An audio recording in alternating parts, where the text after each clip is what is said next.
Assalamualaikum warahmatullahi wabarakatuh ya. Jumpa lagi saudaraku Selasa Kliwon ya, dimanapun Anda berada.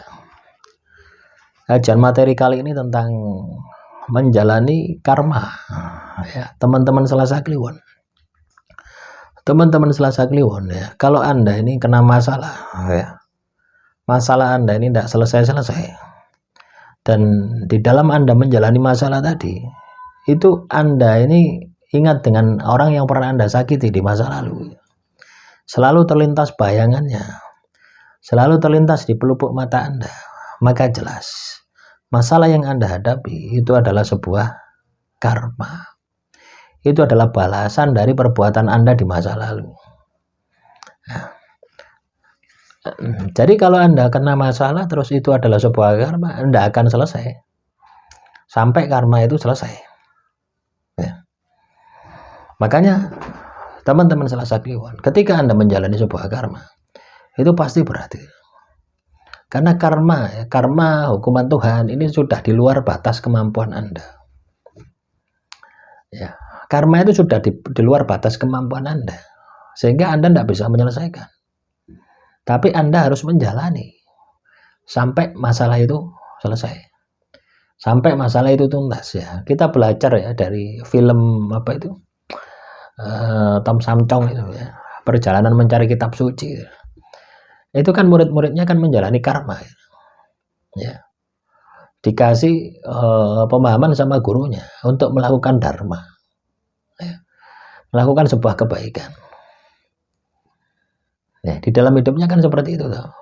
Coba Anda cerita gitu, bagaimana tingkah muridnya gitu, bagaimana emosinya, selalu tertimpa masalah satu selesai, timbul masalah kedua, tapi diselesaikan, tapi timbul lagi masalah itu timbul terus, tidak selesai sampai dia itu sampai kepada pencapaiannya ya, mengambil kitab sucinya di barat itu. Kan seperti itu, baru karma itu selesai. Nah, itu kan menunjukkan bahwasanya karma itu akan berbanding lurus ya, akan berbanding lurus dengan seseorang yang pernah Anda sakiti, bagaimana dia itu sembuh dari karma itu. Misalkan ya, saya menyakiti Anda bisa sembuh dari karma itu katakanlah 10 tahun misalkan. Anda sembuh dari karma itu 10 tahun baru sembuh. Maka 10 tahun pula ya, 10 tahun pula yang akan ditimpa kepada Anda, kepada saya ya. Saya menyakiti Anda, terus Anda bangkit 10 tahun baru bisa sembuh dari rasa sakit yang saya berikan. Maka saya pun juga akan mendapatkan yang sama, bahkan lebih lama gitu, kalau itu adalah sebuah karma. Kenapa kok bisa seperti itu? Karena di dalam sebuah karma itu ada hukuman Tuhan, itu plus hukuman Tuhan gitu ya. Nah biasanya ya, ketika kita ini katakanlah menjalani sebuah karma, kita ini akan selalu ingat ya, dengan orang yang pernah Anda sakiti itu akan selalu terlintas bayangannya gitu. Anda katakanlah kena masalah ya, itu akan selalu terlintas bayangan orang yang pernah Anda sakiti ya, baik itu yang Anda sengaja maupun yang tidak Anda sengaja gitu, itu akan muncul. Nah kalau sudah muncul seperti itu namanya karma. Inilah yang harus Anda perbaiki, inilah yang harus Anda sikapi.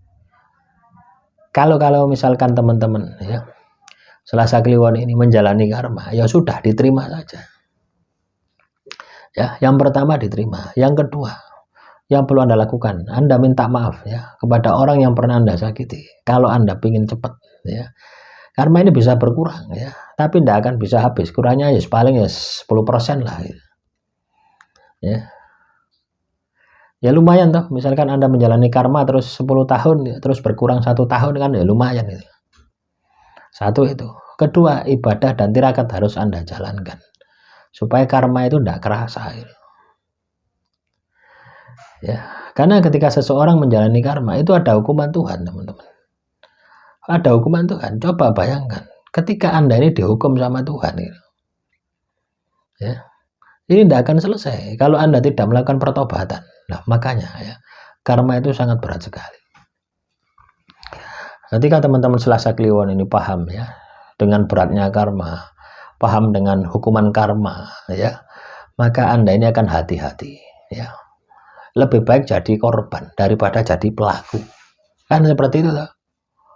Karena pada akhirnya ya, kalau Anda katakanlah jadi pelaku, ya, suatu saat Anda akan menjalaninya, ya, di akhir kehidupan Anda.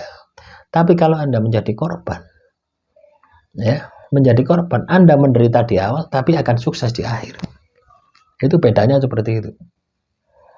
Nah, makanya teman-teman Selasa Kliwon, hidup di dunia ini harus hati-hati.